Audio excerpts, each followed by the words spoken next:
Sprout leave Astralis' message on red as the Danes are looking to rebuild their team, while YEKINDAR finally bought himself out from VP. Hey everybody, this is Heku and you're watching HLTV Peek. Let's get started. On Twitter, YEKINDAR announced that he has finally become a free agent. The Latvian explained that he had to buy himself out of his contract with Virtus.pro, a team he had played for more than 2 years. Already back in February, YEKINDAR was uncertain on his spot on the team due to Russia's invasion of Ukraine. And even though in his tweet he referenced the change in ownership at Virtus.pro as the cause for the delay in his release from the contract, probably that was not the only reason why we were not getting any updates. So European and North American orgs were most likely having difficulties buying out YEKINDAR's contract from VP directly due to the sanctions imposed on the Russian club. Plus, there were some rumors that later got backed up by Nexa that the Latvian's buyout was $1 million. That's definitely an amount that only a few orgs can cover. So now, after finding out that Mark had to buy himself out, I just really hope he got a good discount. At this moment, it's not yet clear if anytime soon he will get officially signed by Liquid, but he will definitely keep on playing with them, or at least until the end of the upcoming major. Last week's episode, we finished with the shocking news of c0nfig's departure from Astralis. A few days later, the team continued announcing the changes, so now it's Trace, the team's main coach, that also got the cut. In the upcoming weeks and months, we will work on modernizing and developing the organization around the Counter-Strike team, where our director of sports will be looking at all current and potentially new roles and needed upgrades on and around the team. This is what the CEO of Astralis said in one of his most recent statements. This makes me wonder, who else might get the cut?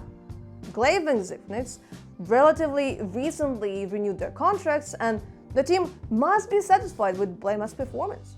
We are still waiting for the news on Device's return, but his comeback will mean that FiReLEAGUE, the team's current offer, will be either out of the team or moved to a wrapping position. And apparently, Astralis are indeed interested in replacing him with their rifler, as they offered FiReLEAGUE for Staehr in a reported deal with Sprout. On Twitter, the Sprout organization has made 2 public comments in reply to the possibility of Astralis' trade offer, both sending one simple message: no thanks. Who could have thought that a team like Sprout would publicly outright refuse negotiations with Astralis? Well, considering that they used to be a fully German team that kept on getting bought out by Big, then they went international to avoid that, and now it's Astralis who is knocking on their door, I kinda get them. After missing out on the major, the rosters of 2 well-known CIS teams, forZe and Entropiq, are also going through some alterations. While the Russian-based organization announced the benching of Nori and Kensi, the Prague-based company decided to put the whole main team, that being Nickelback, forZe, Crud, Mir, Alien, and Hooch, on the transfer list. These news are setting us up for a potential shuffle in the CIS scene.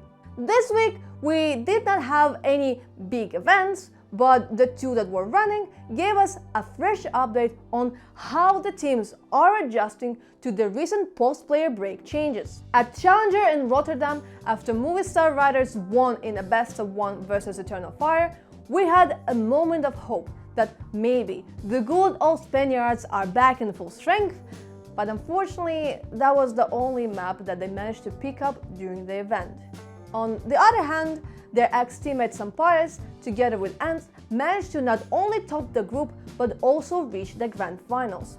Unfortunately for the international team, they fell short to outsiders who also beat Mouse in the semi-finals earlier. As a result, the CIS team secured a spot in the next EPL conference.